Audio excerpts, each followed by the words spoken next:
Young athletes love playing for Joelle Cohen at Edwards Air Force Base in California. Parents also love having their kids under her care, as she's the most requested coach on base, and the most beloved too. Possessing a heart of gold and an unwavering commitment to youth, she is an endless source of energy and enthusiasm and a genuine difference maker in young lives through sports. You name it and she has coached it. Soccer, flag football, basketball, and baseball. She even finds time to help out with the Start Smart Sports Development Program when needed. When the Edwards Youth Sports staff added flag football last year and more than 100 players flocked to join the new offering, she stepped up and volunteered to be an assistant to help ease the responsibilities of one of the head coaches. And during a recent baseball season, when the program was short a head coach for one of the teams, she recruited her husband to take over. And when his military duties didn't allow him to run a practice or be present on game day, you know who added that to her already busy coaching schedule and ran the team. With more than 150 hours and counting devoted to the sports programs at Edwards, the youth sports staff points to Joelle as being directly responsible for the 30% increase in their participation numbers. And she's a big reason for the many smiles on kids' faces too. Plus, her tireless commitment to the program season after season has inspired other parents to follow in her impressive footsteps and volunteer to coach. Loved by players, admired by parents, and cherished by the Edwards Youth Sports staff for her positive influence on young lives, Joelle is a model youth sports coach and valued member of the community. Congratulations to Joelle Cohen, the 2023 NAYS Volunteer Coach of the Year.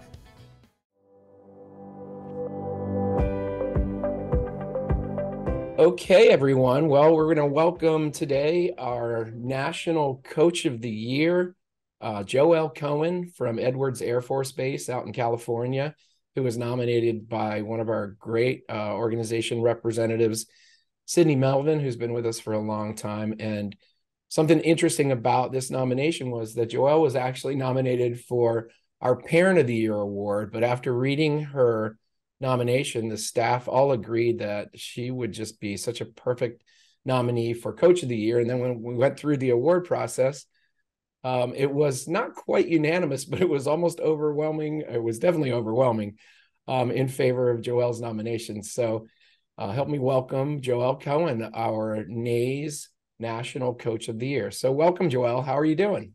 I'm good. How are you?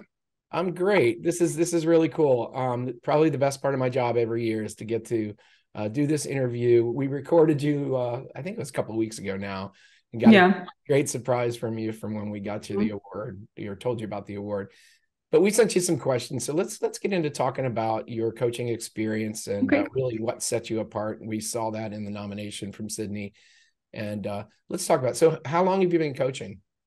So here at Edwards, we came last July, and then I started coaching in August. So right away when we got here. So over a year now here. I'm from upstate New York, and before, my husband was stationed in Delaware. So before I moved to Delaware, I coached in, I want to say it was 2012. I coached softball there as well. Oh, okay. So over 10 years you've been coaching. And what inspired you to get started? So the biggest thing that inspired me is my parents. My dad was extremely involved with my athletic career up until high school. I mean, even, throughout high school. He never missed anything, coached me. And then once I got into high school, he sideline coached me. So, he was I can count on one hand how many events in my whole career that he's ever missed. So that was awesome. My mom was always big into the sports. She never missed anything. She did a lot of the fundraising, and she did a lot of that aspect of it. So just having them involved my whole life, it's kind of what I thought everyone did. Didn't, you know what I mean? Now as a parent, I look back and I'm like, oh my goodness, they literally were at every single thing I've ever done. So they definitely inspire me more than anything. Oh, that's a great answer. And I know, can you talk about your own kids and their participation? Is that one of the other? Yes. So my son, he played sports in Maryland. I didn't coach in Maryland because my husband's job was very all over the place. He was gone a lot.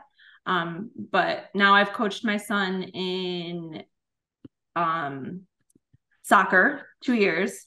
I helped out with flag football. I wasn't the head coach, but I helped out a lot. I coached him in basketball and t-ball. And then my daughter, I've helped out with the Smart Start, which is the same sports, just for the younger kids. So it's really cool to get to do that for my kids, just like my dad did for me. That's great. Do you have an experience? I'm going to go a little off script for you, but Yeah. your experience with the Start Smart program, did that get you comfortable with that particular sport? So I've played sports my entire life. I've played every sport pretty much. My three main ones were softball, basketball, and soccer. But I've played volleyball, I've played lacrosse, I've played, I've thrown footballs, I've watched football my whole life. My dad's huge. My brother played college football. So I've always been into athletics. Oh, great. All right. Yeah. So looking back at your, looks like about a 10-year career coaching now.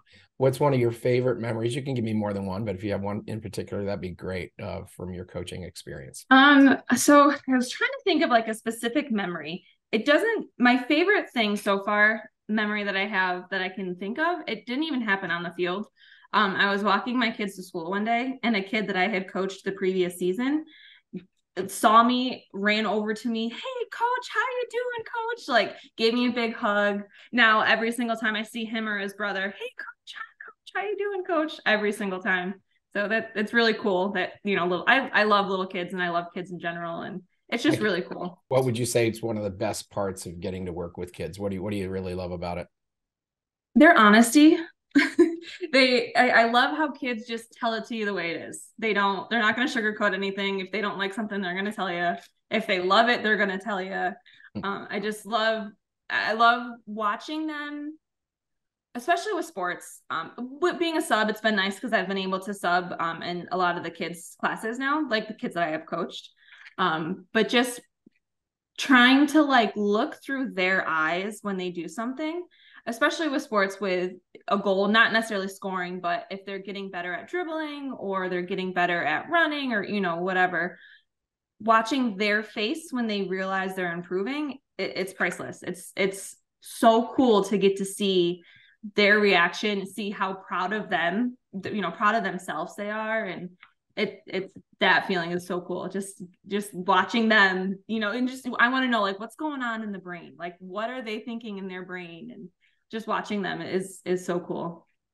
That's great. So speaking about communicating, let's turn the page a little bit and let's talk about some of the times when you ask somebody about coaching, what's the negative part? And it can be dealing with the parent. So have you had any situations? And if you had, let's hear about them. And if not, what's your magic touch? How do you keep the parents happy?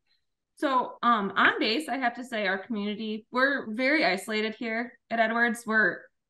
If you think of the middle of nowhere, that is where we are. We are literally in the middle of nowhere. So it's really nice to have such a good community here. So honestly, I have not had any issues with parents here, but I'm also upfront, first day of practice or first time I send that group text out, I like to let my expectations be known, kind of start off on that foot. I think that's really helped. I did have an issue. I don't even know if it's really an issue, but when I coached in New York, it was 6 to 8-year-old girls softball. And, parents like to assume that their kid's going to be the best player in the entire world, and which is fine. I think that of my kids too. But at that age, you have to let everybody play. And sometimes parents can't understand that everybody gets to play. So just letting the expectations be known, like, hey, listen, everybody's going to play a fair amount. If you think your daughter is the best, that's awesome. Let her know that, but I still have to let everybody else play. So really just the communication, just letting people know, hey, this is what I expect. This is what's going to happen. And I also have a very open line of communication. So if there ever was an issue, I think the parents feel very comfortable coming to me and talking to me about it, which I think is good. You have to have that comfort there, the trust, I guess. Yeah, it sounds like being approachable is the key with you. Letting them know that. Especially with kids, because you never know, and the world's crazy these days, and you want to be able to trust the person who's coaching your kids, and you want to be able to talk to them if you have to. Great. So do you think you have like a particular coaching philosophy, or, is there something that you I think it differs for the ages.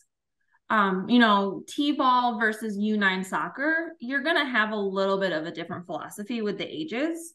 The main thing is I want my kids to have fun. I want them to want to play.